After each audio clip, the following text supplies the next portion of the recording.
Hello friends and welcome into NFL Daily presented by Wager Talk. I am your host Tom Downey, back with all the latest NFL rumors and some news items, and we're kicking things off with a kicker trade. Believe it or not, we've got one for you guys. Eddy Pineiro has been traded from the Oakland Raiders to the Chicago Bears. This makes, I guess, a little bit of sense since it's a kicker trade, and at some level those don't make any sense at all. Oakland has Daniel Carlson. The Bears had a bunch of random guys, which I guess still kind of qualifies for Eddy as well. But the Raiders are getting back, and producer Brett loved this, a 2021 7th-round pick.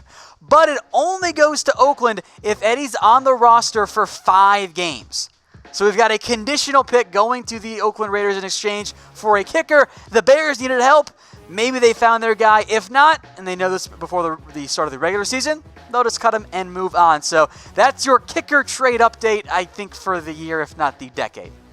Moving to some other NFL rumors. Cam Newton, is his shoulder going to be okay? That's the big question mark overall right now around the Carolina Panthers. Now, Newton's coming off yet another offseason shoulder surgery. This one was arthroscopic. He says he feels great, says he feels fine.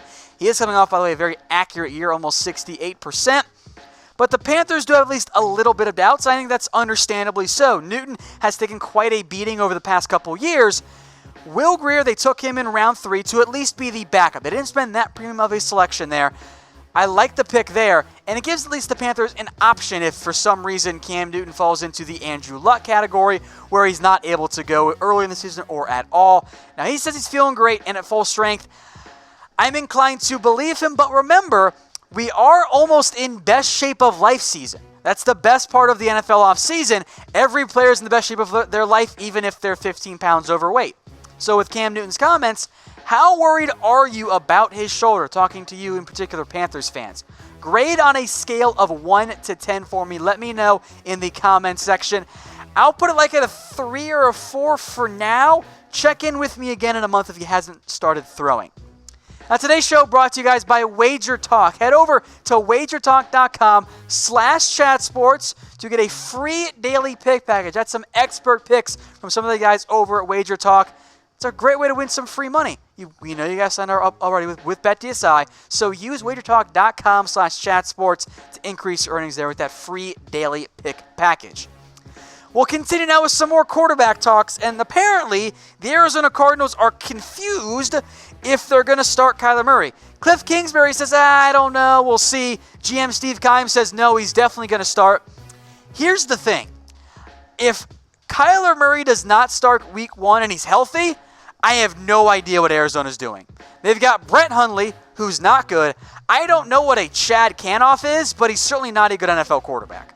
So the answer needs to be Kyler Murray in week 1. Like, if you're starting Brett Hundley, I mean, why bother? I know Jared Goff didn't start week 1, but at least they had Case Keenum. That was somewhat passable. I mean, Keenum is still technically starting around the NFL, though maybe not much longer for the Redskins. Like, if you're the Cardinals, you spent the number 1 overall pick on Kyler Murray to fit Kingsbury's offense, just play him right now. It doesn't make any sense to sit him for Brett Hundley, who we know isn't actually very good at being a starting NFL quarterback. Let's move then to some speculative stuff here about LeSean McCoy and his future. ESPN says that McCoy could be cut or traded, and on one end, it does make a little bit of sense. You know, TJ Yeldon was signed, Frank Gore was signed, they drafted Devin Singletary, and you'd save almost $6.5 million if you cut LeSean McCoy. But then again, the whole point of having LeSean around was that you help out Josh Allen. And I know McCoy only averaged 3.2 yards per carry last year. But let's not pretend that Bills' offensive line and other skill positions players were anything close to passable. So I get the speculation around McCoy, but at least if I'm in charge and I'm the Bills, I'm just going to keep him for 1 more year. Yeah, he's probably not the same guy he was in his prime, but I think he's a better option than Singletary unless he wows in a big way in the preseason and Yeldon and Frank Gore. I'd rather keep McCoy. I know he's pricey, but you're not hurting for money too badly right now. But I want to know from you guys as well. What should the Buffalo Bills do with LeSean McCoy? Type K for keep and type T for trade, because I think you get something in a trade for him, right? You wouldn't have to cut him outright. I mean, if you ask me which one to cut him outright, type C, but I think those two make a lot more sense there. Let me know in the comment section. I'm typing in K for keep. Let's move into some free agents. How about Nick Perry and the Miami Dolphins? The report from the Miami Herald is that the Dolphins have had some discussions about adding Nick Perry, which I think makes some sense. Number one, Perry's one of the top edges available right now, even though the production has declined over the past 3 years. He has not come close to hitting that 11 sack season in 2016, the one that got him paid in a big way. But what if you can get 5 or 6 sacks out of him?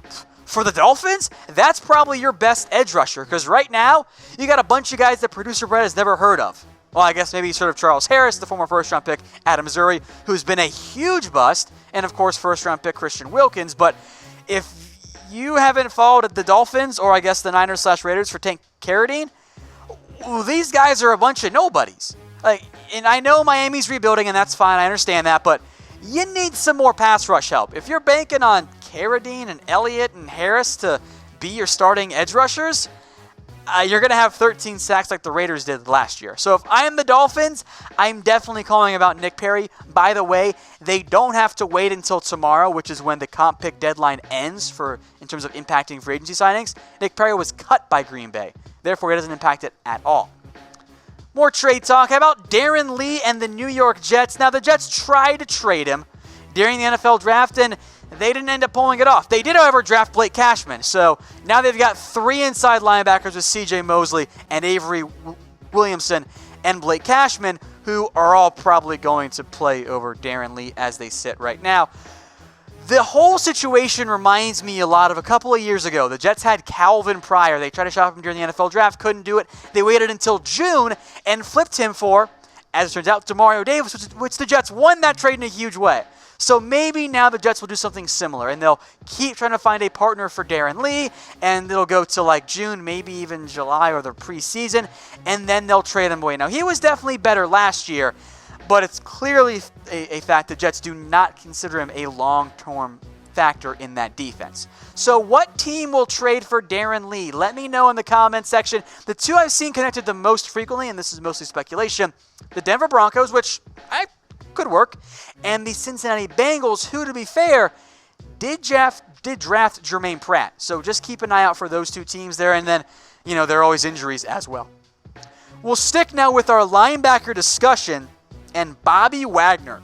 Now, Wagner said today that he is preparing like it's his last year in Seattle. He's seen other big players for Seattle leave. He's seen Earl Thomas leave. He's seen Frank Clark leave. He's seen Richard Sherman leave, Cam Trencher because of injuries. Now, there's no doubt that Bobby Wagner is one of the best linebackers in the NFL. Those tackle numbers and tackle for loss numbers are pretty insane. But Seattle has in recent years at least prepared for the possibility of losing some linebacker depth. KJ Wright they did re-sign, but they drafted Griffin, they drafted Ben Burke-Irvin, and they drafted Cody Barton this year. Those were 3 relatively premium picks at linebacker. Are they planning on losing Bobby Wagner? It wouldn't be the first time they've let a big-name defensive player walk. And the biggest possible issue for Seattle is simply the price tag. Now, they can afford Wagner if they want to. That's why maybe they let Earl Thomas walk. But C.J. Mosley, you can either say reset or just outright broke the linebacker market this offseason when he signed a $17 million per year deal. Bobby Wagner, I think, is better than C.J. Mosley. So you best believe his negotiations start at $17 million, and he probably wants a little bit more. So is Wagner worth $17 million per year? If you're Seattle, and by the way, Wagner is going to represent himself in negotiations, which a little dicey, I think, for NFL players. If you're not going to pay him $17, he's probably going to walk. Now, maybe you try to franchise tag him. That could make some sense, although you know how that went for Earl Thomas down the road and some other players, Frank Clark potentially, and Lev Bell too. It's a lot of money to pay. I'd do it, but that is the new going rate for off-ball linebackers, so let me know in the comments section. Perhaps the biggest free agent left unsigned right now in the NFL is Ndamukong Suh. The Titans do make sense, but their own website, led by reporter Jim Wyatt, says that he hasn't heard any real internal buzz about adding Suh. Now, the Titans were in the running last offseason, and I figure Suh will sign relatively soon, if not immediately, after we get past the comp pick affection deadline. He does make it on a one-year deal. Because, yeah, the Titans drafted Jeffrey Simmons. Maybe you sit him for an entire year. You bring in Suh. Now you got Jarrell Casey, Suh, and you can rotate Brett Urban and Austin Johnson and Jones as well. I think it makes sense, but Tennessee so far hasn't shown a ton of interest. So what team do you think will sign Suh? I think Tennessee makes sense. Also, you might have to trade Eric Armstead or Solomon Thomas, but I wouldn't mind seeing him with the San Francisco 49ers. I think that's a really good fit there as that more typical one technique, and all of a sudden you've got D Ford, Bosa, of course not Suh, and DeForest Buckner as well. That's a really good front four for pressuring on passing downs. All right, folks, today's show brought to you by Wager Talk. Get a free daily pick package from Wager Talk only at wagertalk.com/chatsports. That is the only way to get a free daily pick package from the experts. They'll give it to you for free. You're already signed up on BetDSI, I'm sure. You can increase your earnings there with that free pick package. Only available at wagertalk.com/chatsport. That's the only way to get that free daily pick package. Let's move to the Oakland Raiders, and we'll start on the football side of it, then we'll go to the entertainment side. They have worked out offensive guard Richie Incognito, who of course retired and then unretired and then was cut by the Bills last year, and no one signed him.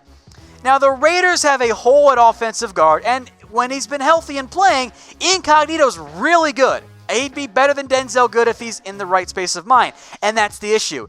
Richie Incognito is the definition of a loose cannon. You don't want him on your team. Now, with that said, Oakland, you have to do this, because I want Oakland on Hard Knocks, and I want to see Incognito and Vontaze Burfict and Antonio Brown all try to murder each other. Like, that is pure television gold right there. Maybe better than some of the Game of Thrones stuff of late. Like, what more could you possibly want, if you're not an Oakland Raiders fan and care about your team's chemistry and all that? Incognito, Burfict, Brown, steel cage match. It's perfect. So with that in mind, grade the potential signing of Incognito. It's, of course, an A on the entertainment side, and in terms of actual team building, it's an F. You don't ever want to try it. But Oakland, don't be selfish, all right? Give us the entertainment that we so desperately desire here at Chat Sports. Now, I know you guys, of course, subscribe to our Oakland channel at youtube.com/Raiders Report. Maybe you're wondering where Mitch is right now. He's not available today. I was surprised when I showed up to the office and he wasn't in here, because normally he's in here before me. And he sent out this tweet today, and I think he has deleted it since then. Don't quote me on that, though. Says he tried to do 9 beers in 6 minutes, not feeling great. Please respect my privacy during this difficult time. So I don't know when Mitch is going to come back. Sounds like he had a bit of a rough go trying to continue to outlast his previous beer mark. So that is where Mitchell is today. One last rumor that I couldn't resist not putting in. Anthony Davis returned. No, not the basketball player. I think way back a couple years ago, Anthony Davis, the former first-round pick offensive lineman of the 49ers. He retired back in 2015 and then came back for one game in 2016. The now Raider offensive lineman Trent Brown had taken his starting job at right tackle. Now Davis wants to return. He's applied for reinstatement, saying he's been impressed with the way the NFL's concussion protocols have changed and all that, and he wants to come back. He's only 29, but he's already quit on his team twice. So I don't know if any team's going to have interest there, but I'll just throw this out there. If you're the Miami Dolphins, why not? I mean, what do you have to lose? You need offensive line help. If he's bad, you just cut him. Now, of course, the Niners stole his right, so they'll probably cut him and all that blah, blah, blah. But you know what? There are worse flyers out there to try if you're the Dolphins or anything that needs an offensive lineman, maybe the New York Giants as well. Just throwing it out there. But that's the latest NFL rumors and news here on Chat Sports.